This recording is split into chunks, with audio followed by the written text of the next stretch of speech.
Hello and welcome back to this Down for the Idealistic Crusade. This is the fifth in my continuing series of rereading the classic Hardy Boys canon books of the original 58 titles, but with a particular focus on this time to make it fresh, finally reading the original text of the first 38 books that were completely rewritten and revised over a long period starting in 1959 by the Stratemeyer Syndicate, and then doing a direct back-to-back comparison reread with the revised text that I'm used to. So what I've been doing is reading the revised text I grew up with, and then immediately reading the original text and doing a direct comparison between the two. And it's something you really have to do at some point because not all of the revisions are just removing things and tightening the story. Some are heavily altered, some are drastically altered in terms of the changes made to the story, and then some are completely different stories just having the same title. So that's why, and they were all done by different authors over a significant time span, starting again in 1959. This happened with both the classic Hardy Boys series and the classic Nancy Drew series, up to the point of which the revisions started in 1959. All of the original books and texts were eventually replaced by these revised versions, and those are the ones that have remained in print ever since. It's not something you're going to be aware of unless you come across one and you recognize it's a different book, as I did when I was growing up, or if you read about it online. I've gone into quite a bit of history on this in my previous videos, but to keep it short, I'll say that the idea was that they were to remove some dated cultural stereotyping and other dated aspects of the books that were originally started in 1927 with the Tower Treasure. So obviously by 1959 there were some dated aspects to the early books especially. But they also significantly cut the page count from usually a little over 200 pages down to the classic 160 to 170 pages of what we're used to. And the first thing to go usually was additional character development and bits of the sort of world building that really the series creator, Leslie McFarlane, because of course they were all ghost-written books, but Leslie McFarlane wrote the vast majority of the original books and really is the person who came up with the iconography of the series. He was given basically a prompt and the general setup and the names of the main characters, and that was the plan of the Stratemeyer Syndicate, to start a detective series for young boys. And then that was his jumping off point, and then from there he came up with everything else.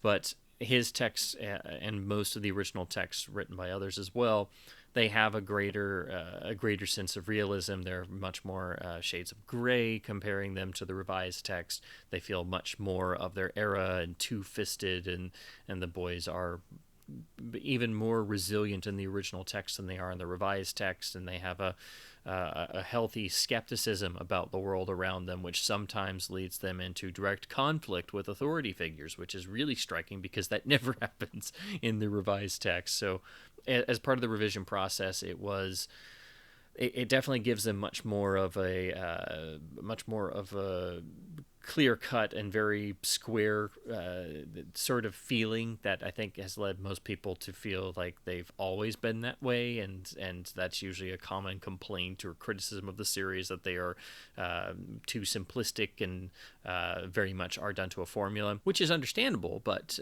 the actuality of it is, while it was an idea to create a series and to follow a sort of formula idea, the original texts are far darker and grittier and much more obviously engaging, and the McFarlane texts especially have the flavor of being more like actual novels, and reading them back to back with the revised text is a gigantic eye-opener for those who have never done it before.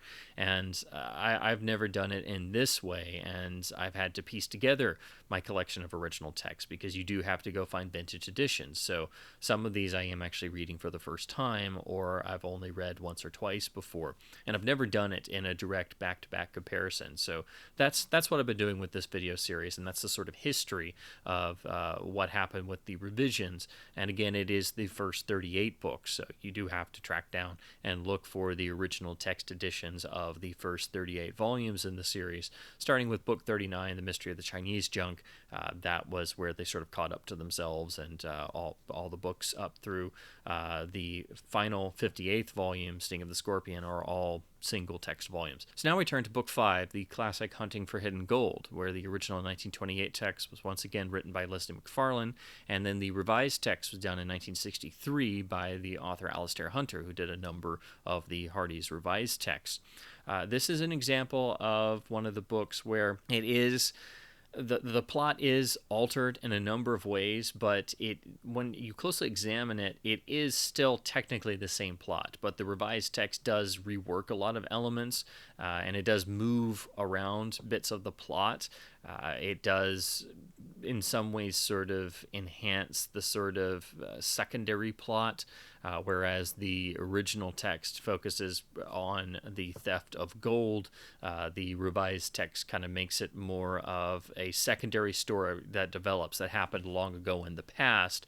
So it sort of has at first it takes a back seat to the main plot. But the plot of both books essentially involves the Hardys themselves being called out west to help their father, world-famous private investigator Fenton Hardy, on a case, and it essentially becomes a Western story. So, and what boy wouldn't love that growing up, of having a mystery in the West? They would also do this with Nancy Drew a number of times, such as Secret of Shadow Ranch. But it definitely has a different flavor. It is still one of the initial books. It is book 5. And so it has sort of that flavor of getting the series up and running. But now we get to have the Hardys out in the West and have sort of the trappings of a Western, but also they're outside of their hometown of Bayport. So this is an example of the Hardys traveling to a different location, and that sort of changing the flavor of the actual story being told in the mystery. So it is beloved among fans for that reason. It's still a really excellent example of the classic Hardy Boys style, but also getting them out into a different landscape. And so the fact that it's basically a Western story is part of the book's large appeal, I would say. But if you look at the actual text, it once again becomes very obvious that not only is the original text much longer, quite a bit darker, but it also is quite a bit more grounded and a bit more lived in, not just because it has a longer page count. There is something about Leslie McFarlane's prose that just really jumps out at the reader, and it feels so much more fleshed out than what you get in the revised text. And I think a lot of that is due to the fact that they had to have a much quicker pace because they had a shorter page count, and they were given specific directives on how all the revised text should be written as part of their updating process. So again, that's not really a fault of the ghost writers. That's the Stratemeyer Syndicate showing their hand in terms of the revision process. However, with the revised text, it does make a number of interesting changes in terms of it does actually manage to preserve the original plot, but it comes up with additional bits of business, has a completely different opening, and it has some really unique action beats that I think make it a strong story in its own right.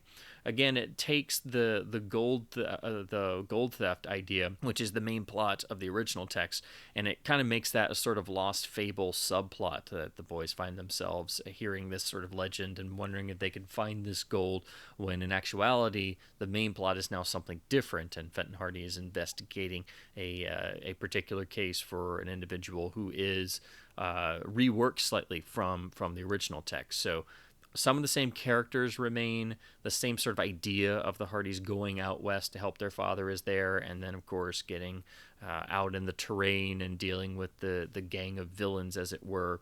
And you can definitely see all the parallels. I mean, it is very much a reworking of the original plot.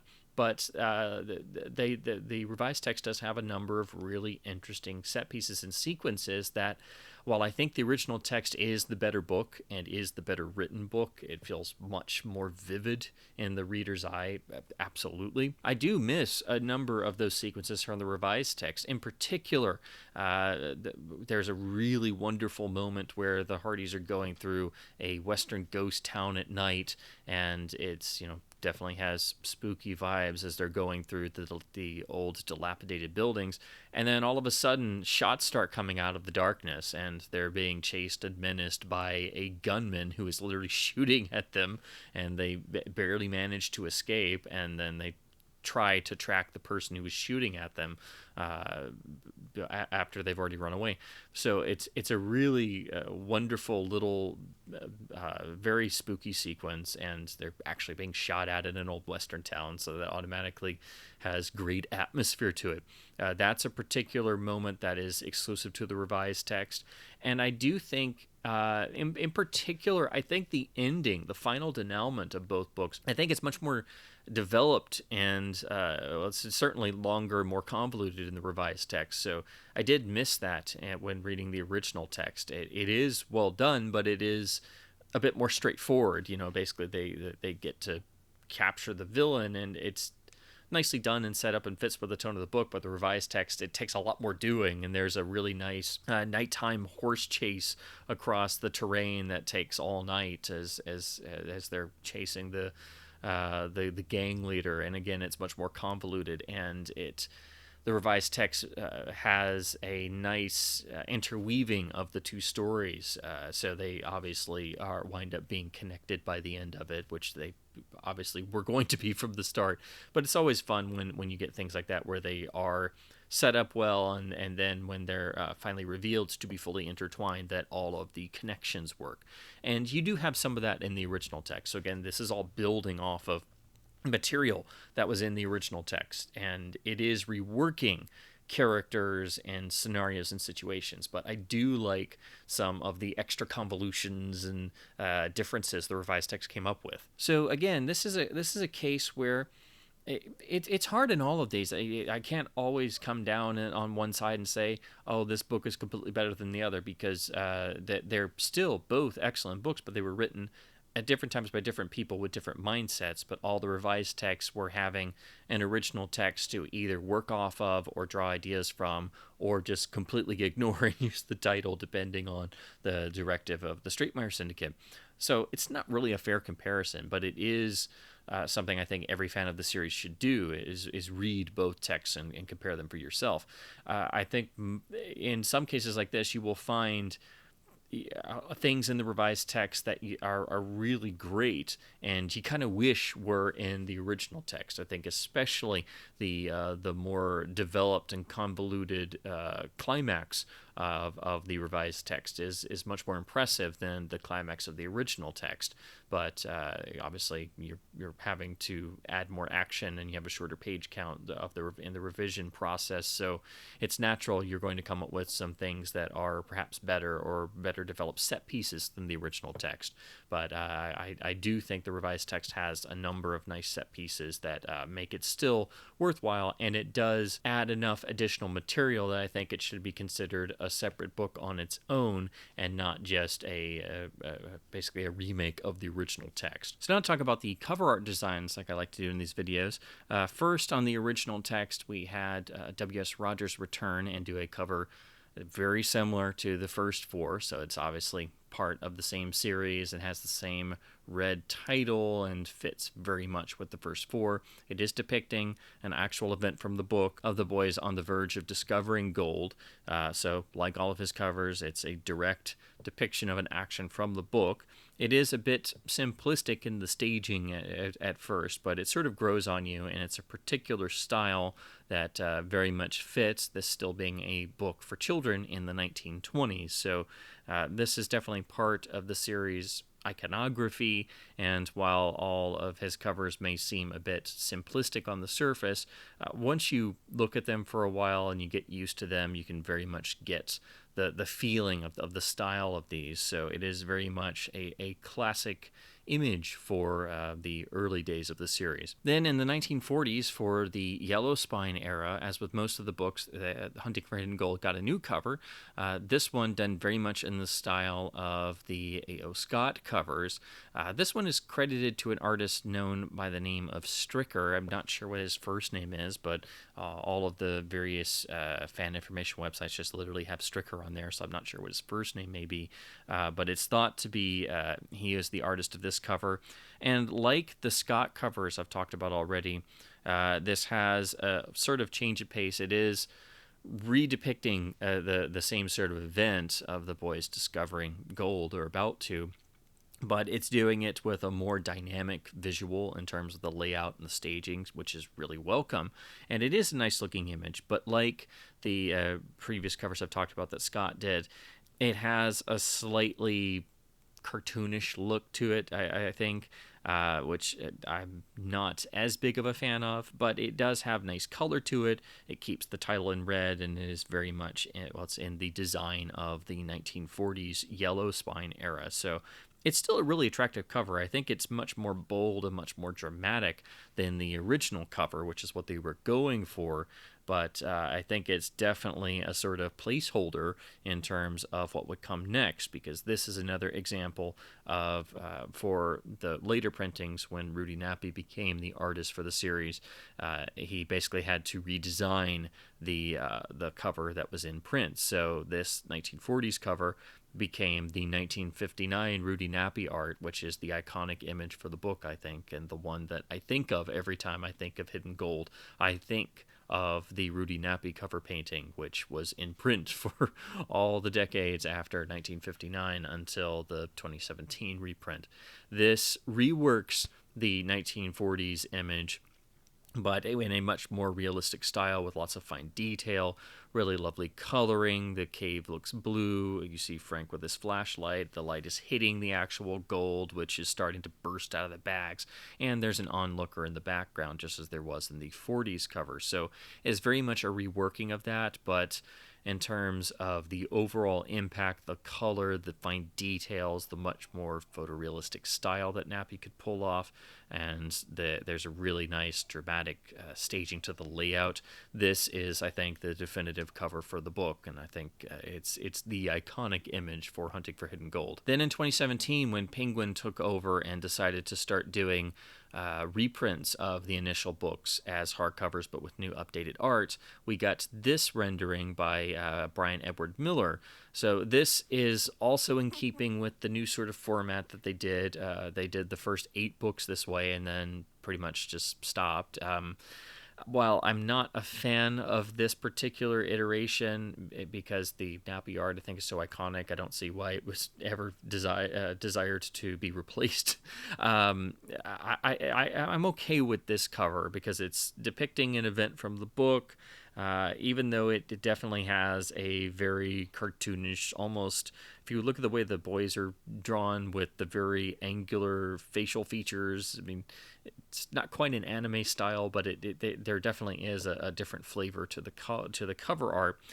But at least we get the landscape and the sort of snowy background and the mountains and things, and I can at least get on board with this. Kind of the way I felt about the redesign of Secret of the Old Mill. So I think the cover's okay. I think it is one of the better ones of this particular most current version of the cover art, but again, I don't think it's ever going to hold a candle to the Rudy Nappy artwork. Now to talk about the editions in my collection, I only have 3 books for Hidden Gold. I start with my original text edition, which is of course the beautiful Applewood Books replica with the original cover art and the classic white spine, but with the Applewood Books logo, and then the updated rear of the dust jacket telling you about the status of the original text. This is still, I think, the original text edition to have. It is still relatively available. Applewood Books did these beautiful replicas for the first 16 books. The first 5 or so are still relatively available at a decent price for around $20 or less. If you're patient, you can get a nice copy like this for about that price point. But once you go beyond book 5, the Applewood books become increasingly rarer and harder to find and more expensive. And by the time you get to the last few books, they are very much collector's items because they unfortunately didn't print that many. So it's still, I think, advisable to get as many as you can because these are wonderfully done. They also went to the extra lengths of reproducing the original inner flap with the book listing, and then when you actually slide off the dust jacket, they recreated the original first edition Redboard hardcover. So this is a full replica. The only difference is being it has the Applewood Books logo, the notification on the rear of the dust jacket, and the fact that this has a brand new introduction.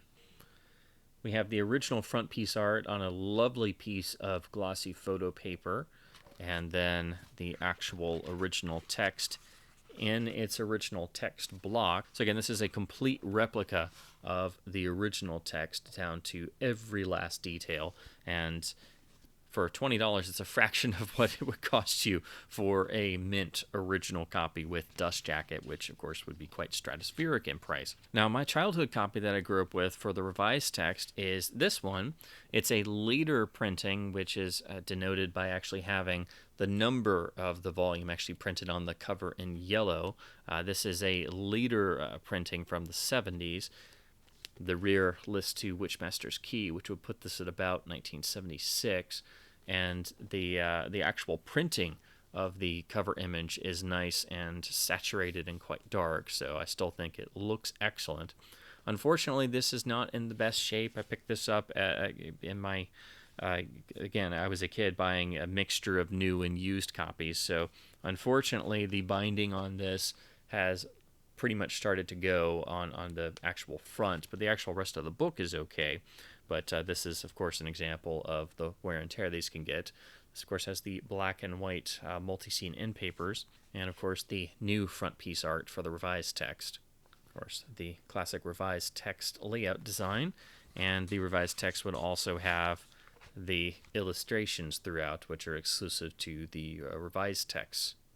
Here's probably my favorite illustration, which is part of the longer climax. It's much more developed.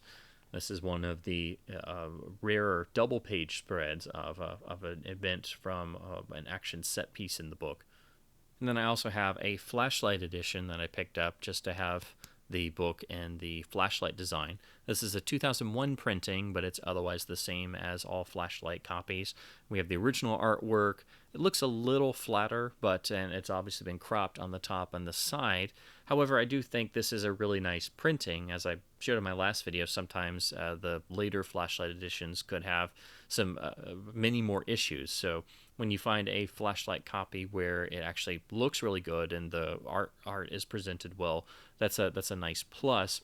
It does hold up well against the vintage copy, but as you can see, it's not quite as saturated and looks a little bit more contrasty, but I think the scan they did of the art looks really good, which again didn't always happen on all of the printings of the flashlights because they lasted for so long, and I guess there are many variations in terms of the printers they use. Not all flashlight editions look as nice as this one. Of course, you have the rear. It's identical to all flashlight editions. And then the text is, of course, the same, but the printing's really nice, and the actual ink stands out really well. So that's my general thoughts on rereading the revised text of Hunting for Hidden Gold and comparing it to the original text. I do think that, again, it's a real eye-opener to see just the extent of which that this story was reworked and shifted around in the revision process. All the elements that were kept are, it's pretty much the entirety of the original plot, but it is actually more developed in some ways, and the actual primary plot focus becomes sort of enmeshed with what is at first presented as the secondary plot. So it does a really interesting job at bringing the 1928 text up to date, or so they would call it in this process, but giving it an identity of its own and having the unique set pieces and the much more developed action climax, I think, help keep it a really strong revised text example, even though the original text is, without doubt, the better book, the more developed book, obviously because it's longer, but it is the richer text without question.